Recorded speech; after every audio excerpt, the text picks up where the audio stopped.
Welcome dear rockets, कैसे हैं आप सभी। आज हम और आप देखने जा रहे हैं मास्टर सीरीज का पार्ट 8। अगर आपने पिछले पार्ट्स को अभी तक नहीं देखा है तो डिस्क्रिप्शन में लिंक्स हैं, उनको जाकर आप देखिए, एंजॉय कीजिए। तो चलिए, पिछले पार्ट के एंड में हमने देखा कि ब्यूटी पार्लर में ली और जिना बात कर रहे थे तो पैनी वहाँ पर आ गई और जिना को देखकर चौंक गई कि ये तो जिंदा है। जिना भी पैनी को देखकर चौंक गई कि कहीं ये मुझे पहचान न ले। पर दोस्तों, पैनी ली को चैंग कहकर पुकारती है और पूछती है कि ये कौन है, जैसे कि वो जिना को जानती नहीं। ली कहता है कि ये दोनों मेरी कलीग्स हैं। और तब जिना की फ्रेंड पूछती है ये कौन है। ली कहता है कि ये मेरी कजन है। तब जिना को तसल्ली होती है कि अच्छा हुआ इसने मुझे पहचाना नहीं। पर दोस्तों, असल में पैनी जिना को बखूबी पहचान गई है। दूसरी ओर चेयरमैन की बेटी सिंडी को दिखाया जाता है जो गुस्से में बैठी हुई है। ब्यूटिशियन पूछती है कि मैडम, हेयर कट कैसा लगा आपको, नया ड्रेस पहन लीजिए जरा। और वो गुस्से में कहती है कि चुपचाप दफा हो जाओ यहाँ से, वरना तुम्हारी जान अभी ले लूंगी। वो डर कर चली जाती है। ली बाहर बैठा होता है तो जिना एक स्टाफ से पूछती है लॉकर रूम कहाँ पर है। वो रास्ता बताता है, पर जिना फोन को देखते हुए सीधे वीआईपी रूम में चली जाती है। वहाँ पर दोस्तों बहुत ही एक्सपेंसिव ड्रेसेस होते हैं। इसी बीच सिंडी बाहर आती है और ली को घूरती है कि तुम्हें ना मैं सच बता रही हूँ, छोड़ूंगी नहीं। वो ब्यूटिशियन की असिस्टेंट से पूछती है कि वीआईपी रूम कहाँ पर है। वो भी बता देती है और कहती है कि मैडम, अंदर आपकी मदद के लिए हमारे एक स्टाफ है। सिंडी दोस्तों वीआईपी रूम में जाती है, लेकिन अंदर स्टाफ नहीं बल्कि जिना होती है। वो हर ड्रेस को अपने ऊपर रखकर देखती है कि ये मुझ पर कैसा लग रहा है। एंड तभी सिंडी को देखकर वो तुरंत उस ड्रेस को रख देती है। पर सिंडी कहती है कि हाँ, मुझे वही ड्रेस चाहिए। जिना कहती है कि सॉरी, मैंने गलती से ये ड्रेस निकाल लिया था। पर वो तो जिना को स्टाफ समझकर चिल्लाने लगती है कि मुझसे बहस मत करो और वो ड्रेस निकाल कर दो। जिना दोस्तों समझ नहीं पाती कि ये इस तरह चिल्ला क्यों रही है। इसी बीच सिंडी इतना गुस्सा होती है कि वो जिना को चांटा मार देती है कि मेरी बात क्यों नहीं सुन रही थी तुम। जिना तो दोस्तों एकदम शॉक हो जाती है, लेकिन खुद को संभाल कर चली जाती है। और जब हम सोच रहे होते हैं कि ये बाहर जाने वाली है तो जिना दरवाजा लॉक कर देती है। और फिर देखिए, वो आकर शिंडी से कहती है तुम पागल हो क्या, ना जान ना पहचान, और तुम मुझे जानती तक नहीं। फिर तुमने मुझ पर हाथ कैसे उठा दिया है, किसने दिया यक तुम्हें। और तो छोड़िए दोस्तों, जवाब में वो भी झगड़ने लगती है।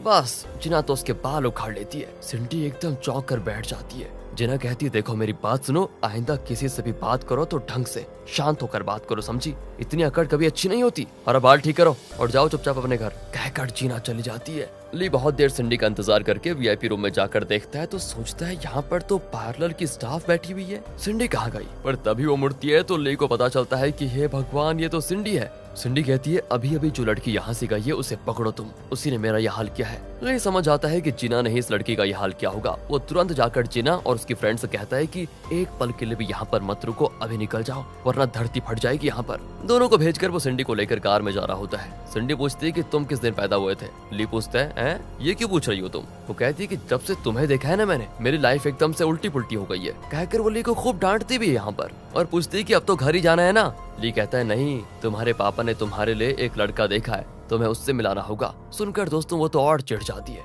असल में चेयरमैन ने पॉल के बेटे के साथ सिंडी की शादी करने का तय किया था, इसलिए ली उसे पॉल के घर लेकर आता है। वहाँ चेयरमैन भी होता है और पॉल के बेटे से, जिसका नाम है जूड, उससे पूछता है कि देखो ये मेरी बेटी है, कैसी लगी तुम्हें। जूड कहता है कि फोटो में जितनी खूबसूरत थी उससे ज्यादा खूबसूरत दिख रही है, सच बताऊं तो। लेकिन दोस्तों सिंडी तो यहाँ पर शादी के नाम से चिढ़ जाती है और ली का हाथ पकड़ लेती है। ली डर जाता है कि अरे ये क्या कर रही हो तुम, तुम्हारा दूल्हा उधर है, जाओ उसके हाथ पकड़ो। पर सिंडी सबके सामने कह देती है मुझे तो ये पसंद है, शादी करूंगी तो इसी से।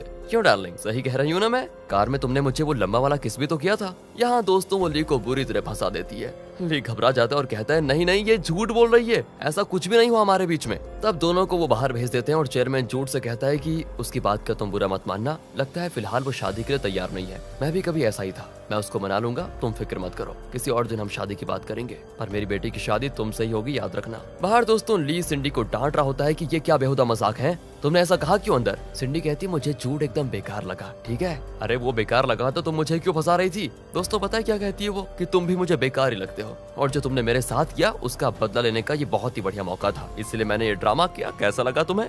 और मुझे पता है कि मेरे पापा तुम्हें जरूर काम से निकाल देंगे, एक तीर से दो निशाने, कैसा लगा तुम्हें। तब उसके पीछे से चेयरमैन को आते देखकर ली सिंडी को अपने पास खींच लेता है और पूछता है तो फिर कब शादी करे डार्लिंग। सिंडी कहती छोड़ो मुझे, मैं क्या पागल हूँ जो तुमसे शादी करूंगी। इस तरह वो सच उगल देती है जिसे चेयरमैन भी सुन लेता है। चेयरमैन अपनी बेटी की असलियत जानकर बड़ा गुस्सा होता है और कहता है मैं तुमसे अकेले में बात करना चाहता हूँ, चलो मेरे साथ। और तब चेयरमैन की वाइफ ली से कहती बेटा उसके बर्ताव के लिए मैं माफी मांगती हूँ तुमसे, तुम उसका प्लीज बुरा मत मानना। यहाँ से दोस्तों सीधा स्पीडी में दिखाते हैं कि एक्सेस लेवल 2 पर है। जेजे कोई सीक्रेट डेटा एक्सेस कर रहा होता है, उसमें T9 कार्सिनोजन का जिक्र क्या होता है। अब जेजे समझ जाता है कि नाथन अपने पिता की जानकारी के बिना कोई बड़ा ही खतरनाक काम कर रहा है। इतने में ली को देखकर वो तुरंत उसे क्लोज कर देता है और ली से कहता है कि कैसा चल रहा है तुम्हारा काम, इसी तरह बेटा मेहनत करते रहो, खूब आगे जाओगे। ली को शक होता है कि जेजे कभी एसपीडी के अंदर नहीं आता था, अब अचानक यहाँ पर क्या करने आया होगा। और जेजे के जाने के बाद वो सिस्टम को एक्सेस करने की कोशिश करता है, लेकिन एक्सेस डिनाइड आता है। दूसरी ओर जेजे को उसका असिस्टेंट कॉल करके बताता है कि नाथन सारे नए ज्वाइनीज को एक पार्टी दे रहा है, सब वहीं गए हुए हैं। अब जेजे घबरा जाता है कि अगर एंड्रयू ने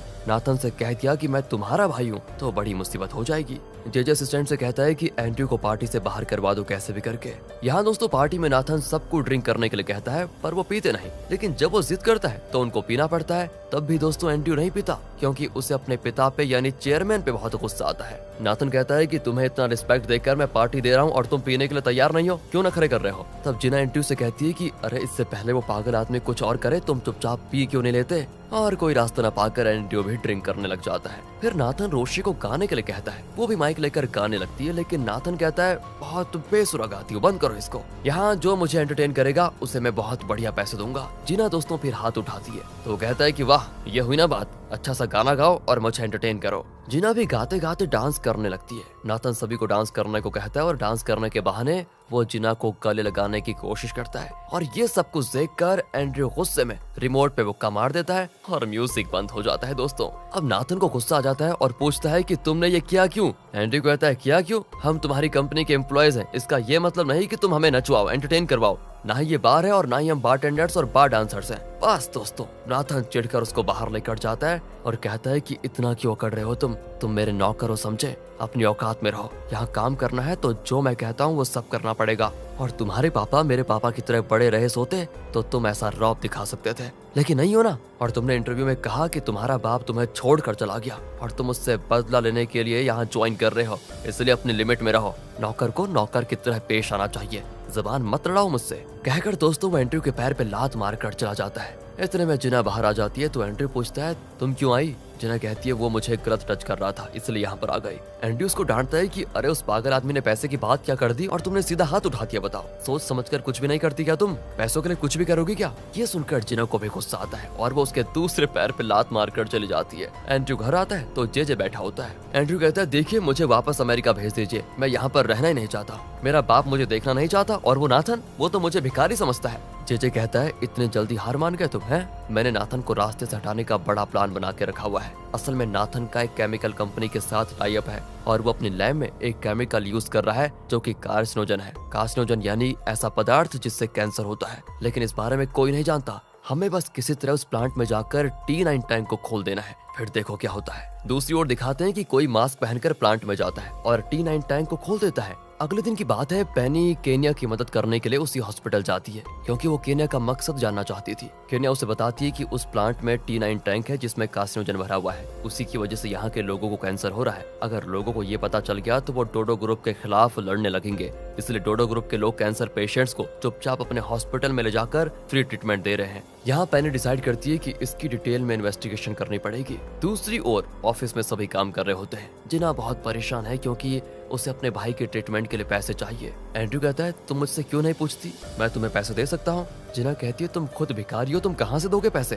तभी ली को आता देखकर वो भागकर ली का हाथ पकड़ लेती है और कहती है आज मैं तुम्हें कॉफी खरीद कर दूंगी। वो कहता है कि देखो मेरे सर पे पहाड़ जितना काम है, टाइम वेस्ट मत करो और जाओ अपना काम करो। जिना कहती प्लीज यार मेरे खातिर बस 5 मिनट। कहकर दोस्तों वो ली को जबरदस्ती खींच कर लेकर जाती है। उसे एक कैफे में बिठाकर कहती है मुझे ना थोड़े पैसे चाहिए। ओहो अच्छा, तो इसीलिए जब नाथन ने कहा कि नाच मेरी बुलबुल तुझे पैसा मिलेगा तो तुम नाचने लग गई। जिना चिढ़ जाती है कि तुम्हें भी सब पता चल गया क्या। ली कहता है कि सिर्फ मुझे नहीं मेरी बुलबुल सबको पता चल गया है और वैसे भी मेरे पास $20,000 नहीं है। जिना उसका कोट पकड़ लेती है कि तुमने तो ट्रेनिंग में फर्स्ट आकर 2 लाख जीते थे ना, मेरे लिए तुम्हारे पास 20,000 भी नहीं है। इतने में रोशी आकर ली को एक इम्पोर्टेंट मीटिंग के लिए लेकर जाती है। असल में कल रात को किसी ने प्लांट का T9 टैंक खोल दिया था। सुबह जब एक वर्कर टैंक को चेक कर रहा था तो अचानक उस टैंक में प्रेशर कम दिख रहा था और जब उसने टैंक खोला तो ब्लास्ट हुआ और बुरी तरह चोट लग गई थी। उसे हॉस्पिटल ले जाया गया था और उस समय उसे केनिया और पैनी ने देख लिया था। केनिया प्रेस वालों के सामने खूब चिल्लाती है कि न जाने डोडो ग्रुप की वजह से और कितने जाने जाएंगी, कितने लोगों को कैंसर होगा। वो लोग तो अपने प्रोडक्ट्स में खतरनाक कार्सिनोजन यूज करते हैं, इसी वजह से इतनी तेजी से लोगों को कैंसर हो रहा है। सारे प्रेस वाले दोस्तों उसकी बात सुन रहे होते हैं, लेकिन तब डॉक्टर आकर कहता है ऐसी कोई बात नहीं है, ये सिर्फ एक एक्सीडेंट था। पर केनिया दोस्तों अपनी बात पर अड़ी रहती है कि नहीं, ये झूठ बोल रहा है, ये एक खतरनाक कार्सिनोजन की वजह से हो रहा है। पर गार्ड्स केनिया को खींचकर बाहर लेकर चले जाते हैं और जब ये सब नाथन को पता चलता है तो वो अपने प्लांट से कार्सिनोजन को हटाने की कोशिश में लग जाता है। पर इन्वेस्टर्स घबराए हुए होते हैं कि अब क्या होने वाला है। नाथन कहता है कि चिंता की कोई बात नहीं है, कुछ नहीं होगा। इतने में दोस्तों मोजो को दिखाते हैं। वो आकर एक मीटिंग के लिए बुलाता है सभी को। वहाँ जाकर नाथन कहता है कि हमारे प्रोडक्ट्स में कोई कार्सिनोजन है ही नहीं, हमने अपने प्रोडक्ट्स में खतरनाक सब्सटेंसेस यूज ही नहीं किया है आज तक। पर केनिया प्रेस को बता देती है कि डोडो ग्रुप के हर प्रोडक्ट में, फिर चाहे वो कपड़े हो, टॉयज हो या किचन आइटम्स, हर चीज में कार्सिनोजन एक कोटिंग एजेंट के तौर पर यूज किया जा रहा है। उन प्रोडक्ट्स के लॉन्ग टर्म यूज से कैंसर होता है और ये पक्की बात है। पिछले 10 सालों में दुनिया भर के कैंसर केसेस में सबसे ज्यादा हमारे देश में पाए गए हैं। इसकी वजह है T9 गैस। और दोस्तों यहाँ पर नाथन सभी को उल्लू बना रहा होता है कि हम तो एकदम सेफ हैं और पूरे रॉ मटेरियल्स यूज करते हैं और जो भी ऐसी खबरें फैला रहे हैं कि हम कार्सिनोजन यूज करते हैं वो जरूर हमारे कॉम्पिटिटर्स होंगे जो हमारी तरक्की से जलते हैं और इसीलिए बेवजह फालतू की बातें फैला रहे हैं। अब मीटिंग के बाद जब वो बाहर आता है तो केनिया को टीवी पर डोडो ग्रुप के खिलाफ बोलते हुए देखता है। उसे आ जाता है गुस्सा कि इस औरत को ये सब पता कैसे चला। पर इससे जेजे बड़ा खुश होता है क्योंकि वो तो चाहता ही था कि नाथन कहीं का ना रहे और वो नाथन की जगह फिर एंड्रयू को दिलवा दे। नाथन बहुत टेंशन में होता है और तब मोजो आकर कहता है कि तुम लाइव टीवी पर आकर बात करो, तभी सबको हम पर विश्वास होगा। वो भी लाइव टीवी पर आकर इंटरव्यू देने चला जाता है। असल में उसे एक स्क्रिप्ट दिया होता है जिसके आधार पर उसे बात करनी है। वो टीवी पर आकर कहता है कि बात यह है कि उस वर्कर ने गलत बटन प्रेस कर दिया था जिसकी वजह से वो ब्लास्ट हुआ और जो लोग अफवाहें फैला रहे हैं कि हम कार्सिनोजन यूज करते हैं उस पर हम कानूनी कार्रवाई करवाएंगे। केनिया, पैनी और किमी टीवी पर ये सब कुछ देख रही होती है। हालांकि उनके पक्ष में सच है, लेकिन इतनी बड़ी कंपनी के खिलाफ वो कुछ नहीं कर पाती। पर तीनों किसी तरह नाथन को उसके किए की सजा दिलवाना चाहती है। दूसरी ओर लाइव टीवी में इंटरव्यू के बाद नाथन और मोजो ऑफिस में खाना खाने आते हैं। तब ली एक स्टाफ से कहता है कि टेबल पर लगे प्लेट्स और बाकी चीजें हटा दो, उसके बदले में डोडो ग्रुप में बने हुए प्लेट्स, बाउल्स और क्रॉकरीज अरेंज करवाओ। स्टाफ बिल्कुल वैसा ही करता है, पर नाथन ये बात नोटिस नहीं करता और डोडो ग्रुप की बनाई हुई प्लेट्स और बॉल में मजे से खाना खाता है। ली कहता है कि सर, ये सारे बॉल्स और प्लेट्स हमारी कंपनी के बने हुए हैं। और ये सुनते ही नाथन तुरंत मुंह से खाना थूक देता है और कहता है मुझे ये खाना अच्छा नहीं लगा, चलो किसी और अच्छे रेस्टोरेंट में जाकर खाते हैं। कहकर वो चला जाता है। दोस्तों अब ली को यकीन हो जाता है कि वाकई में ये डोडो ग्रुप के प्रोडक्ट्स में कार्सिनोजन मिल रहा है और इसी वजह से ये उसमें खाने से डर रहा है। और ये भी सच है कि इन्हीं प्रोडक्ट्स की वजह से लोगों को कैंसर हो रहा है। लेकिन कार्सिनोजन मिलाकर नाथन खूब पैसे कमा रहा है क्योंकि ये केमिकल उसे वही केमिकल कंपनी बेच रही है जिसके साथ इसका टाई अप है। ली और पैनी प्लान करते हैं कि अगर नाथन इतने लोगों की जान खतरे में डालने से नहीं कतरा रहा तो हमें जल्द ही जल्द उसे खत्म करना होगा। दूसरी ओर ऑफिस में सबको बताया जाता है कि आज चेयरमैन की बेटी सिंडी यहाँ पर आ रही है। जिना बड़ी खुश होती है कि कम से कम उसे तो इम्प्रेस कर पाएंगे हम। पर वो नहीं जानती दोस्तों कि उस दिन पार्लर में उसने जिसके बाल उखाड़े थे वही है चेयरमैन की बेटी। एंड्रयू अब जेजे की बातों को सोच रहा होता है। जेजे ने बताया था कि तुम्हारी एक सौतेली बहन भी है जो विदेश से आने वाली है। वो नाथन की तरह पागल नहीं है। अगर हम नाथन को रास्ते से हटाने में सफल भी हो गए तो भी इस प्रॉपर्टी की वारिस चेयरमैन की बेटी सिंडी होगी, इसलिए तुम्हें उससे सावधान होगा। ये बातें दोस्तों जेजे ने उससे कही थी और ये सब कुछ सोचकर प्रेजेंट में एंड्रयू अपनी सौतेली बहन की राह देख रहा होता है। तब वहाँ पर सिंडी आती है। उसको देखते ही जिना के हाथ पैर तो कांपने लग जाते हैं कि ये मैं क्या देख रही हूँ, मैंने मालकिन के बाल उखाड़ दिए क्या। सभी लाइन में खड़े होते हैं। सिंडी हर एक को देखते हुए आगे बढ़ती है और आखिर में जिना को देखती है, पर जिना जल्दी से दूसरी ओर मुंह मोड़ लेती है और वो जिना को पहचान लेती है दोस्तों और कहती है अच्छा तो तुम ही हो वो, अब आएगा ना मजा, ऊपर आ जाओ हम अकेले में बात करेंगी। कहकर वो जिना को ऊपर लेकर आती है। पर तभी ली वहाँ पर आता है और उसे पता नहीं था कि सिंडी आ चुकी है। वो ऐलान करने लग जाता है कि सभी सावधान रहो, छोटी मालकिन आ रही है। बाकी लोग कहते हैं कि अबे तेरी आंखें जल गई हैं क्या, उधर देख ऊपर। ली ऊपर देखता है तो वहाँ सिंडी उसे घूर रही होती है। और कहती है कि अच्छा, तो तुम जानते थे कि ये महारानी यही काम करती है और तुमने जानबूझकर इसको पार्लर से जाने दिया। मैं तुम्हारी भी खबर लूंगी, ऊपर आ जाओ तुम। दोस्तों, यहाँ पर होता है पार्ट 8 का दी एंड। इंतजार कीजिए पार्ट 9 का, और अगले पार्ट्स को देखना चाहते हैं तो इस सीरीज की वीडियो को लाइक और ज्यादा से ज्यादा शेयर कीजिए। मिलते हैं अगली वीडियो में, तब तक के लिए ध्यान रखें अपना and finally thanks for watching.